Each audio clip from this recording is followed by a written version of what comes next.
नमस्कार दोस्तों, स्वागत है आपका स्टडी IQ एजुकेशन प्लेटफॉर्म पे। मेरा नाम है कपिल सिक्का और आज हम शुरू करने जा रहे हैं complete 1 year international current affairs.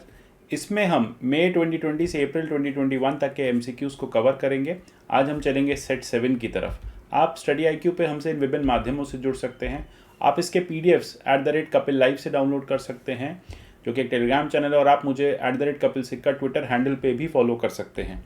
तो चलिए शुरू करते हैं सेशन को। जैसा कि मैंने बताया, ये सेशन कॉम्प्रिहेंसिव कवरेज करेगा, करंट और स्टैटिक दोनों चीज़ों को कवर करेगा। साथ साथ मैं आपकी मैप की प्रैक्टिस भी यहाँ से कराता चलूँगा। तो चलिए क्वेश्चन नंबर 61 को देखते हैं। Consider the following statement with regard to Organisation of Islamic Cooperation. आपको OIC के बारे में बताना है, हमेशा न्यूज़ में रहता है। क्यों न्यूज़ में है, इसका रीज़न मैं आपको बताऊँगा। पहले आप ये स्टेटमेंट्स पढ़िए। ये एक second largest intergovernmental organisation है आफ्टर UN। इसका हेडक्वार्टर सऊदी अरेबिया में है और इंडिया इसका मेंबर नहीं है। आपको बताना है कौन सा इसमें से करेक्ट है। बहुत सिंपल क्वेश्चन है। अगर आपको ये पता है कि इंडिया मेंबर है या नहीं है, तब भी आपकी जो समस्या है वो हल हो जाएगी। आपको क्या करना है, इस स्क्रीन को पॉज करना है और आंसर देने की कोशिश करनी है। जैसे मैं बार बार कहता हूँ, खुद से भी एक बार ट्राई करा कीजिए। बाकी यहाँ तो आंसर्स आपको मिलेंगे, पूरे PDFs मिलेंगे, बट खुद भी एक बार आप क्वेश्चन पढ़ के आंसर को सॉल्व करने की कोशिश कीजिए। तो चलिए, इसका आंसर है D, ऑल आर करेक्ट।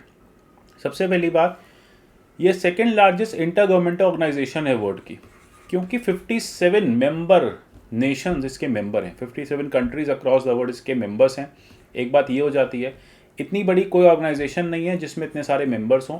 इसके बाद सीधा यूनाइटेड नेशन आता है, जिसमें मेंबर्स अराउंड 190 प्लस हैं। दूसरी बात, इसका जो हेडक्वार्टर है वो सऊदी अरेबिया में है और इंडिया जो है इसका मेंबर नहीं है। अभी न्यूज़ में क्यों था, इंडिया ने क्रिटिसाइज़ किया। इंडिया ने बोला कि आपने जो हमारी कश्मीर पॉलिसी को क्रिटिसाइज़ किया है, हम उसको रिजेक्ट करते हैं, है ना, क्योंकि आप हमारे इंटरनल मैटर्स में नहीं इंटरफेयर कर सकते। ये इंडिया के इंटरनल इशू का पार्ट है, इंडिया के कॉन्स्टिट्यूशन का। ये इंडिया और कश्मीर का, मतलब कश्मीर हमारा अभिन्न अंग है, हमारा ही पार्ट है, ये हमारा इंटरनल मैटर है। इसके बारे में कोई भी चर्चा OIC पे नहीं करी जानी चाहिए। ये इंडिया का रीज़न था इसे क्रिटिसाइज करने का। अब OIC देख लेते हैं। जैसा मैंने बताया, 57 मेंबर नेशंस हैं, इस्लामिक नेशंस बेसिकली। मुस्लिम वर्ल्ड के प्रॉब्लम्स को ये सॉल्व करता है, मुस्लिम वर्ल्ड के इंटरेस्ट को सेफगार्ड करता है, प्रोटेक्ट करता है, और एक इंटरनेशनल पीस को प्रमोट करने की ये बात करता है। इसको 1969 में मोरक्को में इस्टेब्लिश किया गया था, रबात में। रबात मोरक्को की कैपिटल है। इसका हेडक्वार्टर्स जो है वो जेद्दा सऊदी अरेबिया में है। तो इतने ही फैक्ट्स इंपॉर्टेंट हैं। बाकी कोई अपडेट हुआ तो करते रहा करिए साथ साथ। जैसे कि आप यहाँ मैप में देख पा रहे हैं, जितनी भी ग्रीन नेशंस हैं ये सारे इसके मेंबर्स हैं। चलते हैं क्वेश्चन 62 की तरफ। Which of the following organisation designates any country as a country of particular concern. कौन सी ऑर्गेनाइजेशन है जो CPC का स्टेटस देती है कंट्रीज को? United Nation human rights council, Amnesty International, US commission on international religious freedom और international freedom for human rights. आपको बताना है कौन सा इसमें से करेक्ट है। बहुत सिंपल है, मैं आपको इसका रीज़न बता देता हूँ। क्या है कि USA क्या करती है, USA को ऐसा लगता है अगर ऐसी कोई भी कंट्री वो रिलीजियस फ्रीडम को कर्टेल कर रही है, तो उस कंट्री को वो इस लिस्ट में ले आती है, कंट्री ऑफ पर्टिकुलर कंसर्न में। तो USA का एक डिपार्टमेंट है, जैसा कि आपने यहाँ पे देखा, US commission on international religious freedom. ये क्या करता है, उसको लगता है कि किसी भी कंट्री ने रिलीजियस फ्रीडम का वायलेशन किया है, अपने यहाँ के लोगों के रिलीजियस फ्रीडम को वायलेट किया है। जैसे उसने अभी अभी पाकिस्तान और चाइना को इस लिस्ट में डाल दिया। बोले पाकिस्तान और चाइना में लोग अपने हिसाब से रिलीजन को फॉलो नहीं कर पाते, उनके पास रिलीजियस फ्रीडम नहीं है। यहीं से लिस्ट तैयार होती है कंट्री ऑफ पर्टिकुलर कंसर्न की। अब यहाँ पे क्या होगा कि कोई भी ऐसी कंट्री है जो इस रिलीजियस फ्रीडम को इन्फ्रिंज कर रहा है लोगों को, उसको स्पेशल वॉच लिस्ट में डाल दिया जाता है। अभी तक Pakistan, China, Myanmar, Eritrea, Iran, Nigeria, north Korea, Saudi Arabia, Tajikistan और तुर्कमेनिस्तान जैसी कंट्रीज़ को USA इस लिस्ट में डाल चुका है। चलते हैं क्वेश्चन 63 की तरफ। Which of the following countries are part of European Free Trade Association. कौन सी इसमें से यूरोपियन फ्री ट्रेड एसोसिएशन का पार्ट है? ठीक है, आपको EFTA के बारे में बताना है। तो मैं आपको एक हिंट दे देता हूँ, हर वो कंट्री जो EU का पार्ट नहीं है यहाँ पे और यूरोप में स्टैब्लिश्ड है, वो EFTA का पार्ट है। जैसे कि आप यहाँ पे देख पा रहे हैं, नॉर्वे, स्विट्जरलैंड, ये दोनों EU का पार्ट नहीं है, इसलिए ये EFTA का पार्ट है। तो C करेक्ट आंसर होगा। अभी क्या हुआ, इंडिया और स्विस मिनिस्टर की एक मीटिंग हुई, जिसमें India EFTA trade economic partnership को आगे ले जाने की बात की गई। ये EFTA जो ऑर्गेनाइजेशन है, ये एक इंटर गवर्नमेंटल ऑर्गेनाइजेशन है। आइसलैंड, लिechtenstein, नॉर्वे और स्विट्जरलैंड, ये 4 कंट्रीज़ ने मिलकर इस ऑर्गेनाइजेशन को बनाया हुआ है। इंडिया EU से अलग इनके साथ एक ट्रेड रिलेशन स्टैब्लिश कर रहा है। साथ साथ on the lines India EU के साथ भी एक ट्रेड रिलेशन स्टैब्लिश कर रहा है।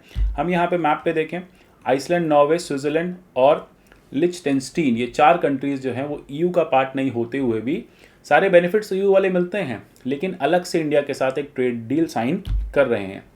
अगर आप फर्दर मैप में यहाँ देखें कि लिechtenstein एक छोटी सी कंट्री है जो बॉर्डर शेयर करती है स्विट्ज़रलैंड और ऑस्ट्रिया के साथ। तो जैसे कि आप यहाँ देख पा रहे हैं कि राइट हैंड साइड में ऑस्ट्रिया है, लेफ्ट हैंड साइड में इसके स्विट्ज़रलैंड है, और ये पूरी की पूरी एल्पाइन पे ही स्टैब्लिश्ड है। छोटी सी कंट्री है, कुछ एक 25 से 26 स्क्वायर किलोमीटर की, और पूरी एल्पाइन पे ही स्टैब्लिश्ड है। ठीक है, तो ये EU का पार्ट नहीं है, बट EU के सारे बेनिफिट्स इस कंट्री को मिलते हैं। चलते हैं क्वेश्चन 64 की तरफ। Recently Morocco and Israel have agreed to normalise relations in a deal brokered by USA। ठीक है, इसका मतलब मोरक्को और इसराइल के बीच में एक डील हुई है, USA ने कराई है। मोरक्को क्या है, separated by straight of Gibraltar from which of the following countries. अब आपको यहाँ पे एक मैप बेस्ड क्वेश्चन बताना है। आपको बताना है कि मोरक्को और कौन सी कंट्री के बीच में स्ट्रेट ऑफ जिब्राल्टर आ रहा है। जल्दी से याद करो स्ट्रेट ऑफ जिब्राल्टर कहाँ है, आप जल्दी इसको फिर आंसर कर पाओगे। मैं आपको इसका आंसर बता देता हूँ, स्पेन इसका आंसर है। जिब्राल्टर जो है वो स्पेन का ही एक पार्ट है, लेकिन लैंड पार्ट है, लेकिन वो उसको वो एक ओवरसीज टेरिटरी है ब्रिटिश की। ठीक है, तो उस पर रूल कौन करता है, ब्रिटिश करता है। तो ब्रिटिश की ओवरसीज टेरिटरी का पार्ट है, और ये स्पेन और अफ्रीका के बीच में एक स्ट्रेट के थ्रू जाना जाता है। तो जैसे कि आप देख रहे हैं, मोरक्को जो है 4th अरब कंट्री बन गई, जिसने इसराइल के साथ रिलेशंस को अच्छा किया है। तो यहाँ पे UAE, बहरीन और सूडान, ये 3 ऐसी कंट्री थी जिन्होंने अपनी हॉस्टिलिटीज़ को साइड रख के इसराइल के साथ पिछले 4 महीने में अच्छे रिलेशन स्टैब्लिश करने का या रिलेशन को नॉर्मलाइज करने की कोशिश की है।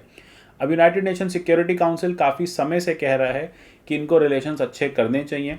अच्छा, इसके साथ साथ मोरक्को और पॉलिसैरियो, ये एक ऑर्गेनाइजेशन है वेस्टर्न सहारा में।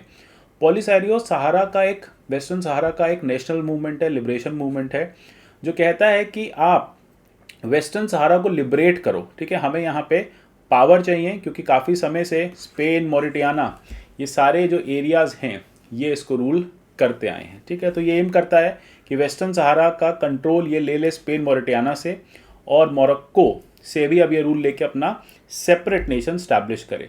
तो जैसे कि आप यहाँ पे देख पा रहे हैं, ये जिब्राल्टर स्ट्रेट है। एक और क्वेश्चन बनता है कि जिब्राल्टर स्ट्रेट कौन से 2 सीज को कनेक्ट करता है। तो ये भी एक यहाँ पे क्वेश्चन बन जाता है। मोरक्को, यहाँ पे आप देखिए मोरक्को के इधर टिप पे ऊपर स्ट्रेट ऑफ जिब्राल्टर है, ऊपर उसके स्पेन है। राइट हैंड साइड में आप यहाँ देख पा रहे हैं, यहाँ पे आपको दिखेगा जिब्राल्टर जो एरिया है वो ब्रिटिश ओवरसीज टेरिटरी है, उसी की वजह से इस एरिया का नाम पड़ा है जिब्राल्टर। अब ये कौन से 2 इंपॉर्टेंट सीज को कनेक्ट करता है, आप देखेंगे ये नॉर्थ अटलांटिक ओशन को मेडिटेरेनियन सी से कनेक्ट करता है, और ये एक बहुत इंपॉर्टेंट शिपिंग लेन भी माना जाता है। अगर आप गुड्स को इंडिया से, एशिया से, USA, कनाडा भेज रहे हैं, तो इसी शिपिंग चैनल के थ्रू ये गुड्स पहुंचते हैं अटलांटिक ओशन में। आगे चलते हैं, नेक्स्ट क्वेश्चन को देखते हैं। Question 65, recently Bhasan 4 island is in news. आपको बताना है कहाँ पे लोकेटेड है। ठीक है, तो भसन 4 जो है ये कहाँ पे लोकेटेड है, बहुत सिंपल है, इसका लोकेशन आपको बताना है। तो यहाँ पे B is the correct answer, ये लोकेटेड है बे ऑफ बंगाल में। अच्छा, क्यों न्यूज़ में आई, ये ना एक इनहेबिटेड नया आइलैंड है। ये आप देखेंगे ये बांग्लादेश के कोस्ट पे, बांग्लादेश के पास कोस्ट पे ये बे ऑफ बंगाल में बना, रिसेंटली बना, 2006 से ही ये दिखने लगा है। ठीक है, तो कैसे बना, जितनी भी हिमालय की सिल्ट, हिमालयन से जो रिवर्स आती हैं, जो सिल्ट लेके आती हैं, वो सिल्ट यहाँ पे इकट्ठा होती गई बहुत लंबे समय तक, और फिर एकदम से आइलैंड दिखने लग गया। ये आइलैंड इनहेबिटेड है। अच्छा, अब न्यूज़ में क्यों है, क्योंकि जितने भी रोहिंग्या जो म्यांमार से भाग के बांग्लादेश पहुँच गए हैं, बांग्लादेश गवर्नमेंट इनको रिहेबिलिटेट करने की कोशिश कर रही है इस आइलैंड पे, इसलिए आइलैंड न्यूज़ में था कि बांग्लादेश सारे रोहिंग्यास को यहाँ पे एक एक करके भेज रही है। उस प्रोजेक्ट का नाम जिसके थ्रू भेजा जा रहा है उसका नाम है आश्रायन प्रोजेक्ट। तो याद रखना, आश्रायन प्रोजेक्ट एक ऐसा प्रोजेक्ट है जिसमें बांग्लादेश म्यांमारी रोहिंग्यास रिफ्यूजीज़ को रिहेबिलिटेट कर रही है। और कहाँ कर रही है? भाषण 4 में कर रही है। तो भाषण 4 का मतलब होता है फ्लोटिंग आइलैंड। इसको 4 पिया और थेंगर 4 आइलैंड भी कहते हैं। ये हतिया एरिया में मिलेगा बांग्लादेश के, और ये बहुत नया आइलैंड है, 20 साल पहले ही ये दिखने लगा था। चलते हैं क्वेश्चन 66 पे।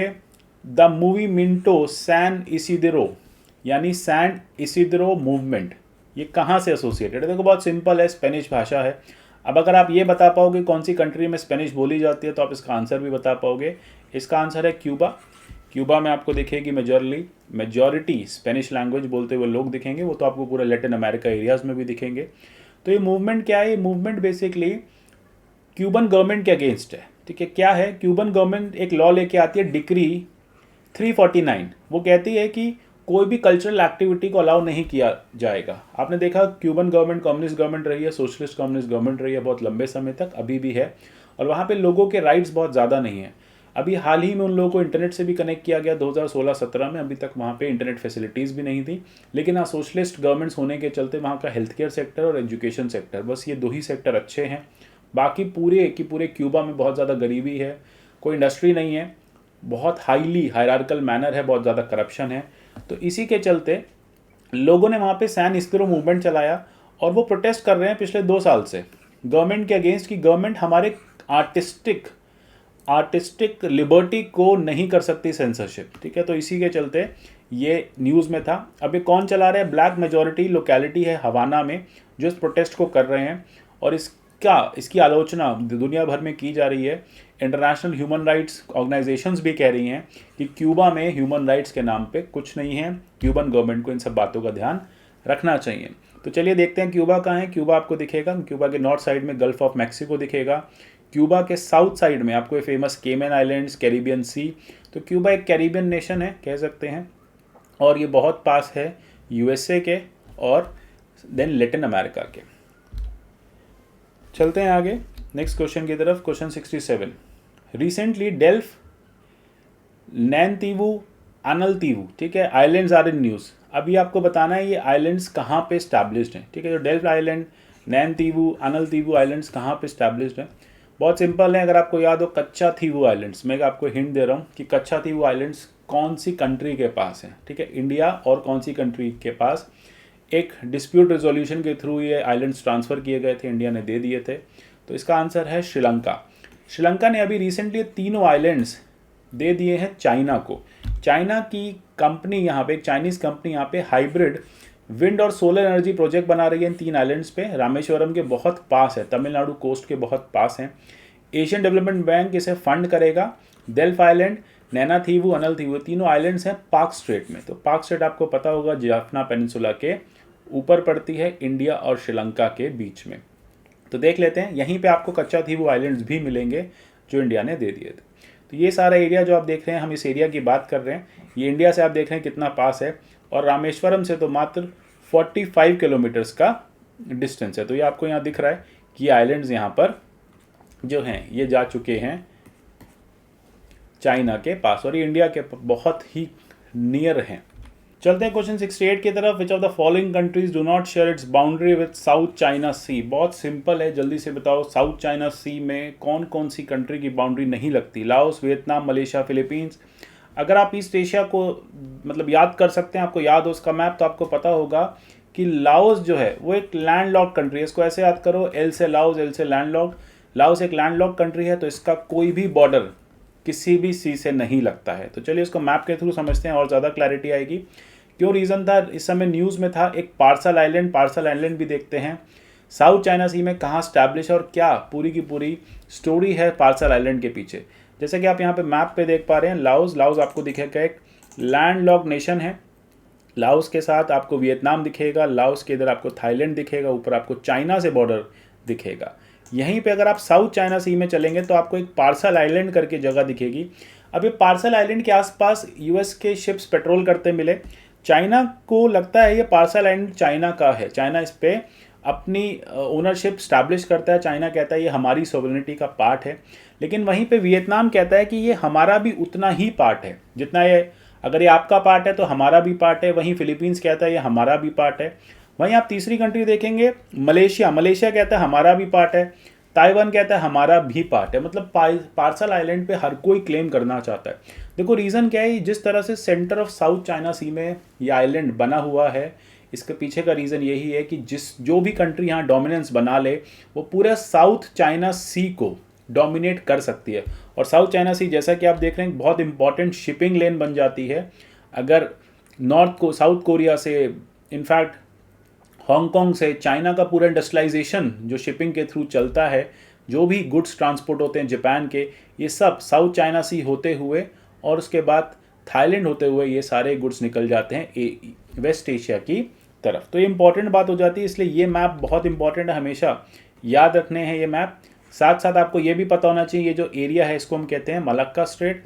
मलक्का स्ट्रेट आपको इंडोनेशिया और मलेशिया के बीच में से निकलती दिखेगी। एक आपके वेस्टर्न सदर्न साइड में आपको यहाँ पे इंडोनेशिया दिखेगा और नॉर्दर्न साइड में आपको मलेशिया दिखेगा। तो इंपॉर्टेंट चीज़ें आती हैं और यहीं टिप पे आपको मिलेगा Singapore.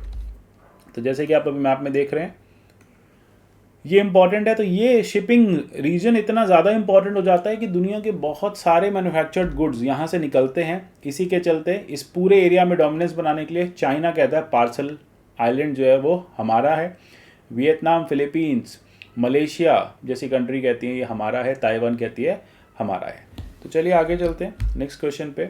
Recently Ukraine has shown interest to procure some military hardware from India. Ukraine किससे बॉर्डर शेयर करता है? कौन कौन सा सी है जो यूक्रेन के पास में से निकलता है या बॉर्डरिंग सी है? Mediterranean Sea, Sea of Azov, Black Sea, Caspian Sea. अब आपको यहाँ पे बताना है कौन सा करेक्ट है। देखो बहुत सिंपल है। मेडिटेरेनियन सी अगर आपको याद हो तो वो यूक्रेन से बहुत दूर है। इनफैक्ट ब्लैक सी और सी ऑफ अजोव जो है वो यूक्रेन के सदर्न बॉर्डर्स पे लगते हैं। कैस्पियन सी भी ऑन द अदर साइड, आप देखेंगे बीच में जॉर्जिया है, उसके दूसरी तरफ आपको दिखेगा कैस्पियन सी। तो चलिए एक बार मैप में देख लेते हैं और ज़्यादा क्लियर हो जाएगी चीज़ें। तो देखो यूक्रेन अभी थोड़े दिन पहले इंडिया से कुछ डिफेंस हार्डवेयर खरीदने के लिए इंटरेस्टेड हुआ। यूक्रेन को लगता है कि इंडिया से खरीदना चाहिए। इंडिया के लिए बेटर है क्योंकि आत्मनिर्भर भारत में इंडिया जो है इस तरह के डिफेंस मटेरियल को वर्ल्ड में एक्सपोर्ट कर सकता है। यूक्रेन की कैपिटल कीव है, इंपॉर्टेंट है। ये नाइपर रिवर जो है नॉर्थ सेंट्रल यूक्रेन उसके किनारे पे बसी हुई है। ईस्टर्न यूरोप में यूक्रेन पड़ता है, रशिया से बॉर्डरिंग है। तो एक बार इसको देख लेते हैं कि कैसे कैसे यूक्रेन का पूरा बॉर्डर बनता है। तो यहाँ पे आप देख रहे हैं कि ये बेलारस है, ये रशिया है, दोनों यूक्रेन की बॉर्डरिंग है। पोलैंड बॉर्डर पे है, रोमानिया आपको बॉर्डर दिखेगा, मोल्दोवा बॉर्डर शेयर करता दिखेगा। ये पूरा एरिया जो है वो यूक्रेन के पास है। और यहाँ पे सबसे एक और बात इंपॉर्टेंट हो जाती है कि ये स्ट्रेट ऑफ कर्च है। तो याद रखना ये strait of Kerch Sea of Azov और ब्लैक सी इन दोनों को कनेक्ट करती है। तो ये सदर्न बॉर्डर पे ब्लैक सी हो गया और ईस्ट सदर्न बॉर्डर पे सी ऑफ अजोव हो गया। राइट हैंड साइड में on the east side of Ukraine आपको दिखेगा रशिया। तो चलिए आगे चलते हैं क्वेश्चन 70 पे। With regard to comprehensive economic cooperation and partnership agreement consider the following statement. It is being signed between India and Mauritius. ये पहला ट्रेड एग्रीमेंट है जो इंडिया ने किसी अफ्रीकन कंट्री के साथ साइन किया है। दोनों ही यहाँ पे करेक्ट हैं, बहुत सिंपल है। देखो यूनियन कैबिनेट ने क्या किया, अप्रूव कर दिया है comprehensive economic cooperation and partnership agreement CCEPA को अप्रूव किया। इंडिया मॉरिशस के बीच में अप्रूव किया गया। ये पहला ऐसा एग्रीमेंट है जो इंडिया ने किसी अफ्रीकन नेशन के साथ साइन किया। ये एक तरह का फ्री ट्रेड एग्रीमेंट है जो इंस्टीट्यूशनल मैकेनिज्म प्रोवाइड करता है दोनों कंट्रीज़ के बीच में ट्रेड और फ्री ट्रेड को कैसे बढ़ावा दिया जाए।